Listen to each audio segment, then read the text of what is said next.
Hello everyone, मैं doctor Somalika Pal, senior consultant neurotologist, Cloud9 hospital, Kailash colony, New Delhi. मैं आज बात करने वाली हूँ कंजेनाइटल हियरिंग लॉस के बारे में। क्या आपको कभी लगा है कि आपका बच्चा आवाज़ें कम करता है बाकी बच्चों से, या आप जब उसे बुलाते हो तो ही और शी डजंट रिस्पॉन्ड इनफ? अगर ऐसा कुछ लग रहा है तो ये पॉसिबल है कि आपके बच्चे को हियरिंग डेफिसिट हो सकती है। आइडियली हर बच्चे के पैदा होने के बाद हियरिंग स्क्रीनिंग टेस्ट होनी चाहिए, जो कि यूनिवर्सल हियरिंग स्क्रीनिंग प्रोग्राम के तहत है। American academy of paediatrics and Indian academy of paediatrics भी रेकमेंड करती है कि हियरिंग स्क्रीनिंग बच्चों में होनी चाहिए। इसका रीज़न ये है कि 50% बच्चे जिनके हियरिंग लॉसेस पिक होते हैं उनका वजह जेनेटिक हो सकता है। कई बार ये जेनेटिक डिसऑर्डर्स एक्सटर्नल कोई मालफॉर्मेशंस या एक्सटर्नल कोई बाहरी कोई परेशानी के साथ नज़र नहीं आते, and they are single gene disorders जो हियरिंग लॉस के साथ मैनिफेस्ट कर सकते हैं। लेकिन 90% तक बच्चे जो हम जब ये हियरिंग स्क्रीनिंग प्रोग्राम्स करते हैं, जिन्हें हम आइडेंटिफाई करते हैं, उनके अंदर हो सकता है कि कोई जेनेटिक हिस्ट्री ना भी मिले। इन्फेक्शंस एक बहुत कॉमन वजह हो सकती है हियरिंग लॉसेस की। ये इन्फेक्शंस आमतौर पे वायरसेस, सबसे कॉमन वायरस जो कि हियरिंग स्क्रीनिंग कॉज करती है इज साइटोमेगालोवायरस, जो काफ़ी कॉमन वायरस है।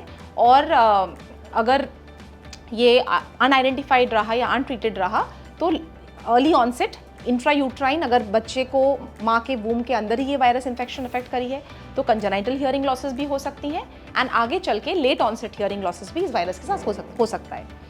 इसके अलावा कोई भी ब्रेन का इन्फेक्शन, मेनिंजाइटिस या एनकेफेलाइटिस हियरिंग डिफेक्ट्स कॉज कर सकते हैं। Other viruses like herpes simplex virus, toxoplasma या syphilis bacteria, these can cause hearing losses, या स्ट्रेप्टोकोकस न्यूमोनी मेनिंजाइटिस या हिमोफिलस इन्फ्लुएंजी मेनिंजाइटिस, जो कि common meningitis causing virus germs हैं, बैक्टीरिया हैं, ये भी हियरिंग लॉसेस कॉज कर सकती हैं। हियरिंग स्क्रीनिंग, आमतौर पे पेरेंट्स क्वेश्चन पूछते हैं कि बच्चा अगर आवाज़ को चौंकता है, जो कि स्टार्टल रिफ्लेक्स है बर्थ के बाद, अगर बच्चा चौंक रहा है तो हमें हियरिंग स्क्रीनिंग क्यों करने की आवश्यकता है?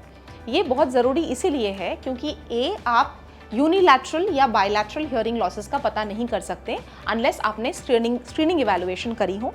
और दूसरा कि बच्चा अगर कोई माइल्ड या मॉडरेट हियरिंग डेफिसिट्स के अंदर होगा तो लाउड इंटेंसिटी साउंड्स को तब भी रिस्पॉन्ड कर सकता है। कई दफ़े हियरिंग लॉसेस प्रोग्रेसिव होती हैं, unless we opt for a screening test हमें कई बार ये पता नहीं चल सकती। सो इसीलिए हियरिंग स्क्रीनिंग जन्म के बाद होनी बहुत ज़रूरी है। जो वेल बेबीज़ होते हैं, टर्म बेबीज़, अच्छे वज़न के बच्चे, 2.5-3 किलो के ऊपर के बेबीज़ हैं जिनके अंदर और कोई रिस्क फैक्टर्स नहीं है, उनके अंदर OAE या ऑटो अकाउस्टिक एमिशन से ये हियरिंग स्क्रीनिंग की जाती है।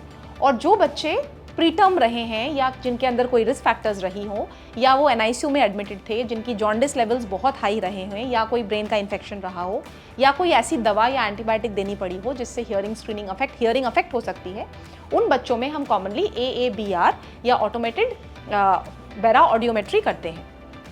इन दोनों टेस्ट के साथ हम ये पता कर सकते हैं कि आपके बच्चे को आगे सब्सिक्वेंटली और स्क्रीनिंग की ज़रूरत है कि नहीं।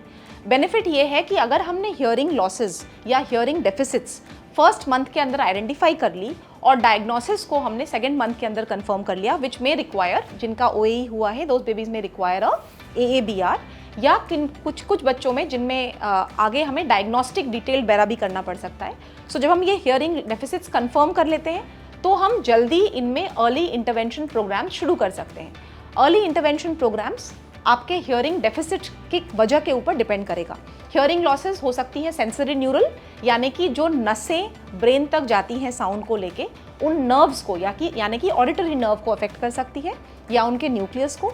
या फिर ये हियरिंग लॉसेस कंडक्टिव हो सकती हैं, यानी कि जो रास्ता है जिसमें साउंड वेव्स नर्व्स तक पहुंचती है, उस रास्ते में कोई रुकावट है। फ्रैक्चर्स, ट्रॉमा या वैक्स या ब्लॉकेज या एट्रेजियाज भी इसका कारण हो सकता है। सो ऐसे केसेस में वजह को ध्यान में रखते हुए ट्रीटमेंट प्रोवाइड करी जाती है, एंड अगर ये ट्रीटमेंट्स अर्ली शुरू हों या इंटरवेंशंस अर्ली शुरू हों तो बच्चे सुनने में कम ज़्यादा सुनेंगे, वर्ड रिच एनवायरनमेंट के आसपास रहेंगे, ज़्यादा शब्द सुनेंगे तो उनको लैंग्वेज डेफिसिट्स या बोलने में परेशानियाँ या स्पीच इम्पेडिमेंट्स वगैरह आगे चल के कम होंगी, और हम बच्चे की डेवलपमेंट को काफ़ी हद तक प्रिजर्व कर सकते हैं। तो ये एक्सट्रीमली आवश्यक है कि आप जहाँ डिलीवरी के लिए ऑप्ट करते हैं, या आपके बच्चे में अगर आपको कोई भी कंसर्न लगता है कि वो एडिक्वेट बाकी बच्चों की तरह बोलता नहीं है, कुछ शब्द कम बोलता है या लेट से बोलना शुरू कर रहा है, या आप उसको बुलाते हो तो वो रिस्पॉन्ड नहीं करता, not just to his name, to any other noise और साउंड ही रिस्पॉन्ड्स लेस, या फिर वो बैबल या आवाज़ें कम निकालता है या निकालती है, तो प्लीज़ अपने पीडियाट्रिशियन से मिलिए और उनके साथ मिलके बात करके अपने कंसर्न्स को शेयर करके you should go for a hearing screening. ये एक्सट्रीमली इंपॉर्टेंट है। साथ में अगर कोई फैमिली हिस्ट्री है हियरिंग लॉसेस की, अगर बच्चे के अंदर आपको कोई एक्सटर्नल मैलफॉर्मेशंस दिख रही हैं, जैसे कि कान के सामने कोई पिट है या कोई पैपिला है, कोई ऐसी स्वेलिंग है, एलिवेशन है, या जो कान का बनावट है वो आपके बच्चे में कुछ एटिपिकल, एबनॉर्मल या मैलफॉर्म, डिफॉर्म्ड है, तो उन बच्चों में, या कोई निकू स्टे की हिस्ट्री है, NICU में इंटेंसिव केयर में बच्चा रहा है, इन केसेस में आपको डेफिनेटली हियरिंग स्क्रीनिंग अपने बच्चे की करवानी चाहिए। शुक्रिया।